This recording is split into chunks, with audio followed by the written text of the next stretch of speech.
Hello everyone, एक्सप्लो mathematics में खुश आमदीद। मैं हूं आपका टीचर मोहम्मद तनवीर। हम डिस्कस कर रहे थे ज्योमेट्री और ज्योमेट्री के लेक्चर सीरीज़ के अंदर हम डिस्कस कर रहे थे फर्दर के डिफरेंट टाइप्स ऑफ कोऑर्डिनेटर्स को हम कैसे कंस्ट्रक्ट कर सकते हैं। तो हमारे पास क्लास 8 एक्सरसाइज 4.2 आज की इस क्लास के अंदर हम डिस्कस करेंगे क्वेश्चन नंबर 10।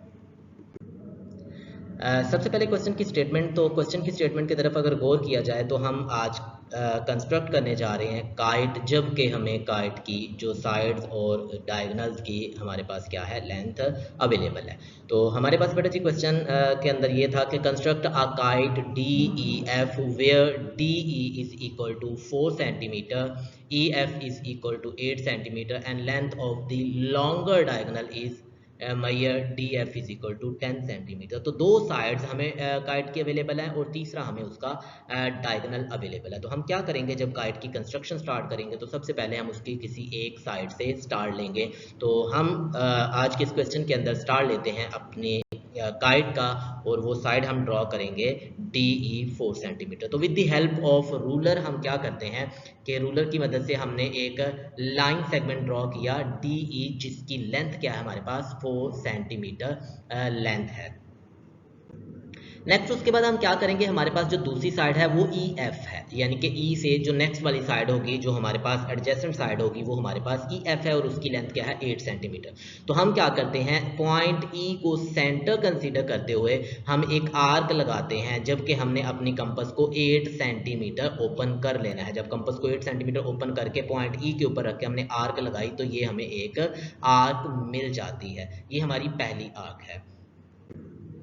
नेक्स्ट हम क्या करेंगे दूसरा, क्योंकि हमारे पास डायगोनल की लेंथ भी अवेलेबल है, तो हम क्या करते हैं डी एफ है, यानी कि ये जो पॉइंट था ये बेसिकली डी से 10 सेंटीमीटर के डिस्टेंस पे था। तो हम क्या करेंगे, पॉइंट डी को सेंटर कंसीडर करते हुए हम एक आर्क लगाएंगे जो कि प्रीवियस आर्क को एट पॉइंट एफ कट कर देगी। तो ये हमें पॉइंट एफ मिल गया, दोनों यानी कि पॉइंट ई और एफ से उसका डिस्टेंस अवेलेबल था, क्योंकि हमारे पास मौजूद था कि ई से एफ 8 सेंटीमीटर होगा जबकि डी से एफ जो होगा वो 10 सेंटीमीटर होगा। तो with the help of compass हमने क्या किया, वो पॉइंट एफ फाइंड आउट कर लिया।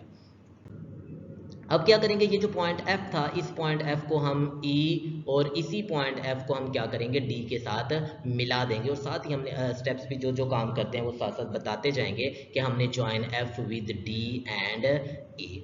नेक्स्ट वन हमारे पास क्या है कि जो काइट होती है, बेसिकली काइट की जो कंजक्टिव साइड्स होती है ना, दो एडजेसेंट साइड्स भी कह सकते हैं, वो दोनों लेंथ में बराबर होती हैं। जैसे अगर मेरे पास ये 8 सेंटीमीटर है तो जो इसके साथ यहाँ कोई साइड बनेगी वो भी 8 सेंटीमीटर होगी। अगर ये 4 सेंटीमीटर है तो यहाँ जो साइड बनेगी वो भी क्या होगी, 4 सेंटीमीटर होगी। क्योंकि हमें पता है कि ये वाली साइड 8 सेंटीमीटर होगी, तो हम पॉइंट एफ को सेंटर कंसीडर करते हुए एक आर्क ड्रॉ करेंगे जिसके लिए हमने कंपास को 8 सेंटीमीटर ओपन करना होगा। तो पॉइंट हमारे पास बनेगा, consider F as centre and draw an arc of radius 8 centimetre. तो 8 सेंटीमीटर की हमने आर्क ड्रॉ कर ली। अब नेक्स्ट वन, क्योंकि हमारे पास ई एफ मौजूद है तो हमें पॉइंट जी की जरूरत है। तो मैंने बताया कि अगर आपके पास डी ई 4 सेंटीमीटर है तो यहाँ जो डी से जी वाली मैयर होगी वो भी 4 सेंटीमीटर होनी है। तो हम क्या करेंगे, पॉइंट डी को सेंटर कंसीडर करते हुए 4 सेंटीमीटर की एक आर्क ड्रॉ करेंगे जो कि प्रीवियस आर्क को कट करेगी। जिस पॉइंट पर कट करती है हम उस पॉइंट को नाम क्या देते हैं, जी। तो consider D as a centre and draw an arc of radius 4 centimetre. It cut the previous arc at G. जिस पॉइंट पे उसने कट किया हमने उसको क्या नाम दे दिया, हमने जी का नाम दे दिया। अब इस पॉइंट जी को हम क्या करेंगे, इस पॉइंट जी को हम डी के साथ भी मिला देंगे और हम इसको क्या कर देंगे, एफ के साथ भी मिला देंगे। क्योंकि हमें पता है कि जब हमने एफ पे कंपास रख के आर्क लगाई थी तो उसकी लेंथ 8 सेंटीमीटर थी, और जब डी पे रख के आर्क लगाई थी तो उसकी लेंथ हमारे पास क्या थी, 4 सेंटीमीटर लेंथ थी। तो हम क्या कर रहे हैं, join G with D and F. तो हमने डी और एफ के साथ मिला दिया। जब हमने डी और एफ के साथ मिलाया तो हमारे पास क्या बनता है, ये एक 4 साइडों वाली फिगर क्वाड्रिलेटरल बन गई, जिसको काइट कहा जाता है। ये जो हमने हाईलाइटेड हमारे पास बाउंड्री है, ये बेसिकली एक शेप बनाती है, जिस शेप को हम क्या कहते हैं, ये हमारे पास काइट है। तो यहाँ से हमने जो काम था, जो टारगेट था कि कंस्ट्रक्ट अ काइट, तो हम यहाँ कह देंगे hence D E F G is the required kite.